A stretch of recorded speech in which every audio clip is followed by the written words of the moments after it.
1971 সালের 13ই জুন মধ্যরাতে চারপাশে জানান দেওয়া হলো একদম ভোর সকালে সৈয়দপুর রেল স্টেশন থেকে একটি ট্রেন শিলিগুড়ির উদ্দেশ্যে রওনা দেবে। আশেপাশের মারোয়ারি সম্প্রদায়ের কিংবা হিন্দু ধর্মাবলম্বী যারা আছে তাদের নিয়ে এই ট্রেনটি যাত্রা করবে। বিভিন্ন এলাকা থেকে বৃদ্ধ থেকে বাচ্চা শিশু পর্যন্ত সপরিবারে হিন্দুরা সৈয়দপুর রেল স্টেশনে একত্রিত হওয়া শুরু করলো। মেঘাচ্ছন্ন চাঁদের আলো আর স্টেশনের মৃদু ল্যাম্পপোস্টের আলোতে এই মানুষগুলোর মধ্যে ভয়ঙ্কর আতঙ্ক ও ভয়ের স্পষ্ট ছাপ যে কেউ দেখলে অনুমান করতে পারবে। গত 3 মাস ধরে তারা যেভাবে নির্মম নৃশংসতা ও ভয়াবহ হামলার শিকার হয়েছিল, তাদের এই আতঙ্ক কিংবা ভয় পাওয়ার ব্যাপারটা একদম স্বাভাবিক। এই ভয়ঙ্কর পরিবেশের মধ্যেও তাদের মনে আশার আলো হিসেবে ছিল সকালের সেই ট্রেনটি, যেই ট্রেনটি তাদেরকে নিয়ে নিরাপদ স্থানে পৌঁছে দেওয়ার কথা ছিল। সেদিন কি তারা বুঝতে পেরেছিল রাত পোহানোর সাথে সাথে নির্মম পৈশাচিক গণহত্যার শিকার হতে হবে? কি হয়েছিল সেদিন সেই ট্রেনটিতে কিংবা সৈয়দপুর রেল স্টেশনে? কি হয়েছিল মারোয়ারি সম্প্রদায়ের সেই হিন্দু পরিবারগুলোর সাথে? শত শত বছর ধরে গড়ে ওঠা একটি সমাজ বা গোষ্ঠীকে কিভাবে নিশ্চিহ্ন করে ফেলা হয়েছিল বাংলার মাটি থেকে?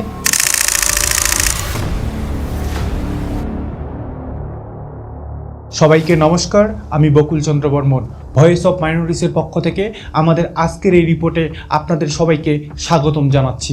রংপুর বিভাগের নীলফামারী জেলার অন্তর্গত বর্তমান সৈয়দপুর উপজেলা পূর্ব পাকিস্তানের সবাই সৈয়দপুর টাউন নামে পরিচিত ছিল। 25 মার্চের সেই ভয়ঙ্কর কালরাত্রি দুদিন আগে থেকেই ভয়ঙ্কর নারকীয় হামলার ব্যাপারটি অনুমান করতে পেরেছিল সৈয়দপুরের মারোয়ারিরা। হঠাৎ করেই যেন পর হয়ে গেল নিজ জন্মভূমি, নিজ গ্রাম কিংবা নিজ দেশ। দোকানপাট, বাড়িঘর লুটপাট, দলবদ্ধ হামলা, চারপাশে অগ্নিসংযোগ, গলাগুলির শব্দ, ঘরে ঢুকে হিন্দু যুবতী মেয়েদেরকে তুলে নিয়ে গিয়ে পাকিস্তানি আর্মিদের হাতে তুলে দেওয়া সহ চারপাশের হিন্দুদের মধ্যে ভয় আর আশঙ্কা ছাড়া সে সময় কিছুই ছিল না। 1971 সালের 12 এপ্রিল পাকিস্তানি সেনাবাহিনী পরিকল্পিতভাবে রংপুর সেনানিবাসের অদূরে বিখ্যাত তুলসীরাম আগারওয়াল, যমুনা প্রসাদ কেরিয়া, রামেশ্বরলাল আগারওয়ালকে হত্যা করে। এই হত্যাকাণ্ড মারোয়ারি সম্প্রদায়ের মাঝে তীব্র আতঙ্কের সৃষ্টি করে। উর্দুভাষী বিহারিরা মারোয়ারিদের বাড়িঘর, দোকান, ব্যবসা প্রতিষ্ঠান লুটপাট শুরু করে। এরপরে একটানা 3 মাস, 13ই জুন 1971, এই দিন যখন এই সহজ সরল সাধারণ হিন্দু পরিবারগুলোকে ট্রেনে করে দেশ ত্যাগ করার কথা বলা হলো, তখন তারা এক কথায় বিন্দুমাত্র প্রতিবাদ না করে উদ্বাস্তু হওয়ার জন্য রাজি হয়ে গেল। শুধুমাত্র প্রাণ বাঁচানোর জন্য, শুধুমাত্র নিজেদের রক্ষা করার জন্য, যাতে নিজের সন্তানের ক্ষত বিক্ষত লাশ দেখতে না হয়, বৃদ্ধ বাবা মায়ের রক্তাক্ত হত্যার সাক্ষী হতে না হয়, চোখের সামনে নিজের স্ত্রী, বোন কিংবা কন্যাকে ধর্ষণের শিকার হতে না হয়, যাতে ভাইয়ের অসহ্য চিৎকার শুনতে না হয়। কারণ এর আগের 3 মাসের ভয়ঙ্কর হামলা আর নির্যাতনের শিকার হওয়ার পর এসব মানুষরা বুঝতে পেরেছিল এখানে থাকলে তারা কোনোদিনও বেঁচে থাকতে পারবে না। যার কারণে 13ই জুন যখন তাদের বলা হয়েছে এখান থেকে মাথা নিচু করে পালিয়ে যাও, তখন তারা নিরুপায় হয়ে প্রতিবাদ না করে বাঁচার জন্য একত্রিত হয়েছিল সৈয়দপুর রেল স্টেশনে। এই মারোয়ারি সম্প্রদায়ের হিন্দুদের আদি নিবাস ছিল রাজস্থানে। ব্রিটিশদের আমল থেকেই এই মারোয়ারিরা তাদের ব্যবসার জন্য অবিভক্ত ভারতের বিভিন্ন জায়গায় বসবাস শুরু করে। 1870 সালে যখন ব্রিটিশরা সৈয়দপুর রেলওয়ে ওয়ার্কশপ গড়ে তোলে, তখন থেকে এখানে সৈয়দপুর শহর, মারোয়ারি সমাজ ও বারোয়ারি পট্টি গড়ে উঠেছিল। 1947 সালে ব্রিটিশরা ভারতীয় উপমহাদেশ ছেড়ে চলে গেলে দ্বিজাতি তত্ত্বের উপর ভিত্তি করে গঠিত হয় ভারত আর পাকিস্তান। শুরু হয় ধর্মকে হাতিয়ার করে পূর্ব পাকিস্তানে বসবাসরত সংখ্যালঘু হিন্দুদের নিশ্চিহ্ন করার পায়তারা, যার ফলশ্রুতিতে শুরু হয় পাকিস্তানি আর্মি সন্ত্রাসীদের পরিকল্পিত ও দলবদ্ধ ভয়ঙ্কর নির্যাতন। রচিত হয় ইতিহাসের ধর্মের ভিত্তিতে জোরপূর্বক দেশান্তর। এত ভয়ঙ্কর ও নির্মম হামলা, নির্যাতন ও নিপীড়নের শিকার হয়েও দেশের মায়া ছেড়ে দেশ ত্যাগ করেনি পূর্ব পাকিস্তানে বসবাসরত সংখ্যালঘু তথা হিন্দুরা। অন্যদিকে ভারতের বিহার সহ বিভিন্ন এলাকা থেকে উর্দুভাষী মুসলিমরা দলবদ্ধভাবে আসা শুরু করে উত্তরবঙ্গ সহ এই সৈয়দপুরে। হিন্দুদের জমি, বসত ভিটা, ব্যবসা প্রতিষ্ঠান দখল করে তারা এখানে বসবাস শুরু করে। সম্প্রীতির সৈয়দপুর ধীরে ধীরে বাড়তে থাকে তাদের হিংসাত্মক সন্ত্রাসী যজ্ঞ। সে সময়ে ভাগ্যক্রমে বেঁচে যাওয়া তপন কুমার দাস, গোবিন্দচন্দ্র দাস, শ্যামসুন্দর সিংহনিয়া ডেইলি স্টারকে দেওয়া সাক্ষাৎকারে সেই সময়ের ভয়ঙ্কর ইতিহাস সবার সামনে উপস্থাপন করেন। গৃহবন্দী হয়ে থেকে আমাদেরকে 26 তারিখের পর থেকে এপ্রিল মাস পড়তে পড়তেই আমাদেরকে দিয়ে বিভিন্ন কালভার্ট, সেতু, এই সবগুলো মেরামত করতে নিয়ে যেত। কাটবার পরে আমাদের হুকুম হলো যে সৈয়দপুরে এয়ারপোর্ট তৈরি হবে। এই যে বর্তমানে এয়ারপোর্টটা আমরাই গড়াপত্তন করেছি। ওখানে জঙ্গল ছিল, বাঁশের ঝাড় ছিল, উঁচা জায়গা ছিল সবগুলা। এখান থেকে আমাদের দিনে বিনা পারিশ্রমিকে এবং 3 মাস আমাদের মনে করেন পাঞ্জাবি আর্মি প্লাস এখানে নন বেঙ্গলি এরা খাটাইছে। হিন্দুভাষী মুসলিমদের মধ্যে ধর্মীয় উগ্রবাদ ও হিন্দুদের নির্যাতন করার প্রচেষ্টা সবসময় প্রকাশ পেত। বিশেষ করে সে সময় সৈয়দপুরের 90% উর্দুভাষীর সামনে প্রতিবাদ করার সাহস পর্যন্ত ছিল না হিন্দু কিংবা বাঙালিদের। 23শে মার্চের রাত্রিবেলায় হঠাৎ চিল্লাচিল্লি, একদিকে নারায়ে তাকবীর আল্লাহু আকবার আর আরেকদিকে জয় বাংলা ধ্বনি হচ্ছে। আমরা বাড়ির থেকে শুনলাম, আর এইদিকে বোমাবাজি ধমাধম ফুটতেই আছে, আগুনের লেলিহান চারিদিকে জ্বলতেই আছে। সেদিনের পর থেকে সম্পূর্ণভাবে গৃহবন্দী হয়ে পড়েছিল সৈয়দপুর সহ সারা বাংলাদেশের হিন্দুরা। 26 মার্চ থেকে জোরপূর্বক প্রতিটা হিন্দু বাড়ি থেকে বৃদ্ধ থেকে শুরু করে শিশু পর্যন্ত সবাইকে ধরে নিয়ে যাওয়া হলো ব্রিজ, কালভার্ট আর সেতু নির্মাণ করার জন্য। আজকের যে সৈয়দপুর বিমানবন্দর, এই বিমানবন্দর তৈরি করা হয়েছিল তৎকালীন ওই এলাকায় বসবাসরত হিন্দুদের বিনা পারিশ্রমিকে হত্যার হুমকি দেখিয়ে জোরপূর্বক টানা 3 মাস কাজ করানোর মাধ্যমে।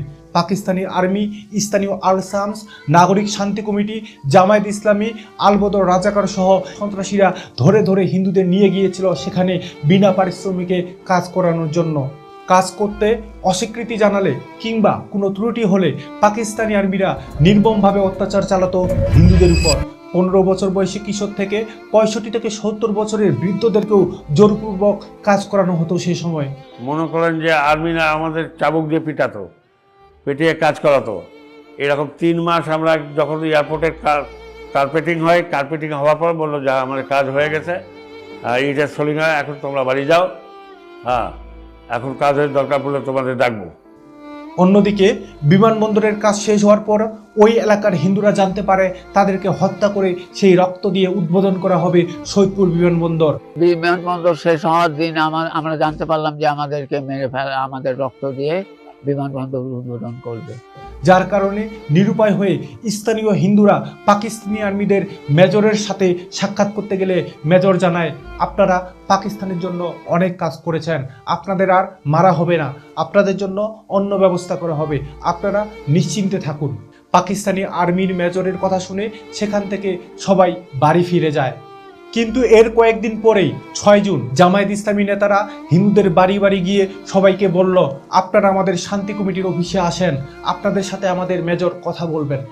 হিন্দুরা জামায়াত ইসলামী নেতাদের কথা মতো শান্তি কমিটির অফিসে গেলে তাদের ক্যান্টনমেন্টে যাওয়ার জন্য বলা হয়। সেখানেই নাকি হিন্দুদের সাথে গুরুত্বপূর্ণ আলোচনা করবেন পাকিস্তানি আর্মির মেজর। সে সময় হিন্দুদের ক্যান্টনমেন্ট পর্যন্ত নেওয়ার জন্য বাইরে 2টো বাস দাঁড়িয়েছিল। এর কিছুক্ষণ পরে ক্যান্টনমেন্টে পৌঁছানোর পর হিন্দুদেরকে ধরে ধরে 8x8 সাইজের 3টা ঘরের মধ্যে সর্বমোট 64 জন হিন্দু পুরুষকে ঢুকিয়ে আটকে রাখা হয়েছিল। ঠিক অনেকটা দ্বিতীয় বিশ্বযুদ্ধের সময় ব্যবহৃত কনসেন্ট্রেশন ক্যাম্পের মতো।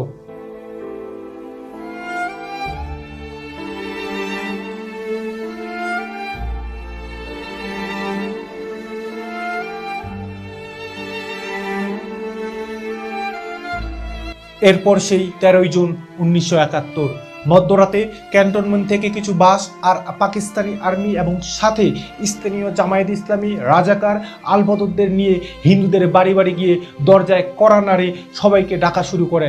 গৃহবন্দী হিন্দুরা দরজা খুলে দেখে পাকিস্তানি আর্মির সাথে বাইরে দাঁড়িয়ে আছে কিছু পরিচিত মুখ, যারা ছিল এই হিন্দু পরিবারগুলোর কারো স্বামী, কারো ভাই, কারো বাবা কিংবা কারো সন্তান। আশ্বাস দেওয়া হলো আজ কিংবা এই মুহূর্তে সবচেয়ে উপযুক্ত সময় এখান থেকে নিরাপদ স্থানে অর্থাৎ ভারতে চলে যাওয়ার, বেঁচে থাকবার।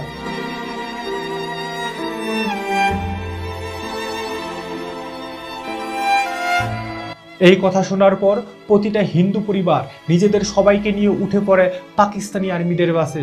সবাইকে নিয়ে আসা হয় সৈয়দপুর রেল স্টেশনে। একই সাথে যাদেরকে 6 জুন ক্যান্টনমেন্টে নিয়ে গিয়ে বন্দি করে রাখা হয়েছিল তাদেরকেও নিয়ে আসা হয়। সব মিলিয়ে প্রায় 470 থেকে 80 জনের অধিক হিন্দু সেদিন দাঁড়িয়েছিল স্টেশনে। এতগুলো মানুষ থাকার পরেও কোনো শব্দ নেই, কেউ কারো সাথে একটা কথা বলেনি। সবার মাঝেই আতঙ্ক আর ভয়, কারণ পাশেই দাঁড়িয়েছিল অস্ত্র হাতে পাকিস্তানি আর্মি, বিহারি, জামায়াত ইসলামী সহ বিভিন্ন সন্ত্রাসীরা। স্টেশনে সকলে একত্রিত হওয়ার পর মাইকে জানানো হলো খুব ভোরে একটি ট্রেনে করে সবাইকে শিলিগুড়িতে পৌঁছে দেওয়া হবে। নারী ও পুরুষদের আলাদা আলাদা করে আলাদা আলাদা কেবিনে বসানো হলো। এর কিছুক্ষণ পরেই হঠাৎ চিৎকার করে উঠল একটি মেয়ে, তারপর আরেকটি। এভাবে কিছুক্ষণের মধ্যেই মেয়েদের আর্তনাদ আর চিৎকারে কম্পিত হতে থাকলো পুরো রেল স্টেশন। অন্য কেবিনে বসে থাকা পুরুষদের একজন সবাইকে জানালো প্রায় 15 থেকে 20 জন যুবতী মেয়েকে ট্রেন থেকে নামিয়ে নিয়ে যাওয়া হচ্ছে। এই খবর শোনার পরেও সেদিন একজন পুরুষও প্রতিবাদ করার সাহস পায়নি। নির্যাতন আর অত্যাচারের মাত্রাটা এতটাই তীব্র ছিল যে নিজের বোন কন্যাকে তুলে নিয়ে যাওয়া হচ্ছে, অথচ প্রতিবাদ করার মতো সাহস একজনেরও নেই। সেই নির্মম নৃশংসতা সহ্য করতে না পেরে হঠাৎ একজন বৃদ্ধ প্রবীণ সবার সামনে গিয়ে একজন পাকিস্তানি মিলিটারির পা ধরে কাকুতি মিনতি করে কাঁদতে কাঁদতে বলতে লাগলো, স্যার প্লিজ আমার মেয়েকে ছেড়ে দিন। বৃদ্ধ লোকটির কথার ভ্রুক্ষেপ না করে সেই মিলিটারিটি হিন্দু বৃদ্ধ লোকটিকে লাথি মেরে ফেলে দিয়ে বলতে লাগলো, साला मालाउन का बच्चा रोता है, तुम लोगों का 4 टुकड़ा करके ছাড়েঙ্গে। এরপর ঠিক 6:30-এ ট্রেনের সাইরেন শুনতে পেল সবাই, অর্থাৎ 6:30-এ ট্রেন ছাড়া হলো। ট্রেন ছাড়ার কারণে ট্রেনে থাকা বাকি হিন্দু নারী পুরুষেরা যখন কিছুটা আশার আলো খুঁজে পাচ্ছিল, ঠিক সেই সময় হঠাৎ করে ট্রেনটি থেমে গেল গলাহাট বাজারে, যেখানে একটি ছোট্ট কালভার্ট ছিল। আর সেই কালভার্টের একটু দক্ষিণ পাশেই আগে থেকেই খুঁড়ে রাখা হয়েছিল একটি বড় গর্ত, যেখানে আগে থেকেই অস্ত্র হাতে প্রস্তুত ছিল রাইফেল হাতে মিলিটারিরা আর ধারালো অস্ত্র হাতে বিহারি, জামায়াত ইসলামী, আলবদর সহ সন্ত্রাসীরা। এই দৃশ্য দেখার পরে ট্রেনে অবস্থানরত হিন্দু যাত্রীদের আর বোঝার বাকি রইল না যে একটু পরে তাদের সবাইকে নির্মমভাবে হত্যা করা হবে। ট্রেন থামার সাথে সাথে সেই সন্ত্রাসীরা এলো পাথারি পিটানো শুরু করলো ট্রেনে থাকা হিন্দু নারী পুরুষদের উপর।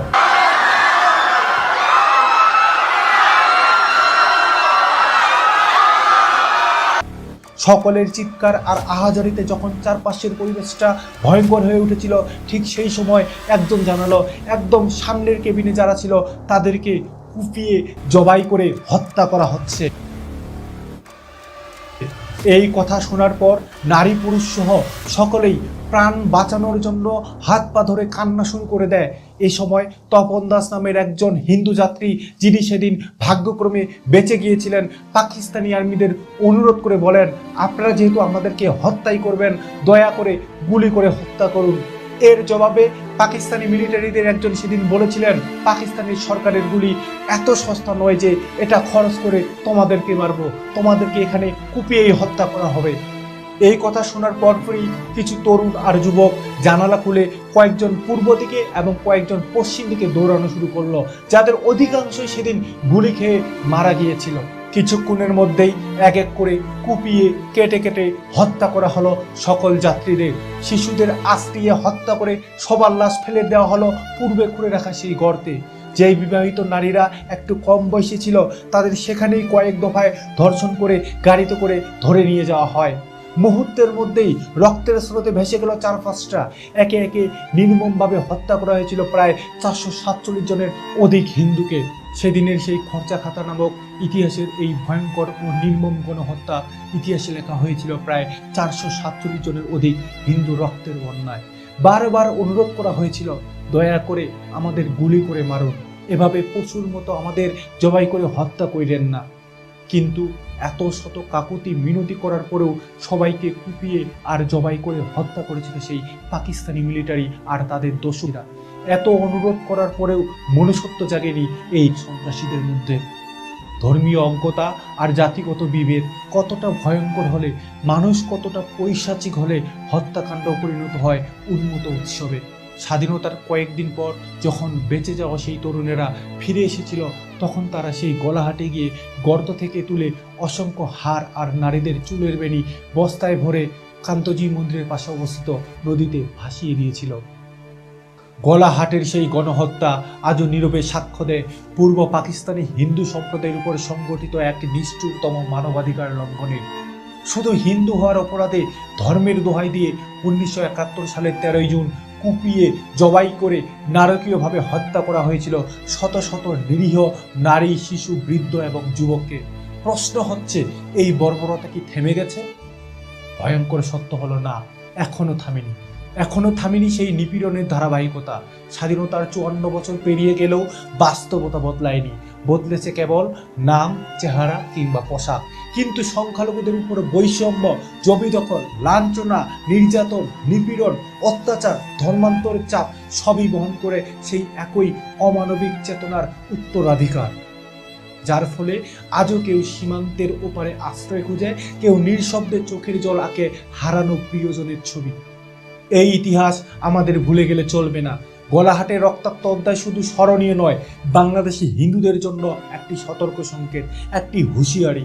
যতদিন ধর্ম ও পরিচয়ের নামে ঘৃণা ছড়ানো হবে, ততদিন মানবতা নিরাপদ নয়। আজ সময় এসেছে মাথা তুলে দাঁড়ানো, ইতিহাস বলার, সত্য প্রকাশ করার, যাতে আমরা এবং আমাদের ভবিষ্যৎ প্রজন্ম শুধু উৎসর্গকারীদের আত্মত্যাগের কথা নয়, তাদের উপর ঘটে যাওয়া অবিচারের বিরুদ্ধেও দৃঢ় প্রতিবাদ করতে শিখে। হয়তো গলাহাটের সেই কান্না আজও বাতাসে ভেসে বলে যায়, আমাদের গলাকাটা শরীরগুলো যদি ইতিহাস থেকে মুছে যায়, তবে একদিন তোমাদের অস্তিত্ব এই দেশের মাটি থেকে নিশ্চিহ্ন হয়ে যাবে। আমরা মরেছি, তোমরা যেন বেঁচে থেকেও মরণভূমি না থাকো।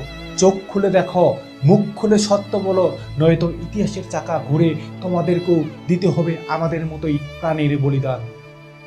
আসছেই 13 জুন, গলাহাট গণহত্যা দিবস।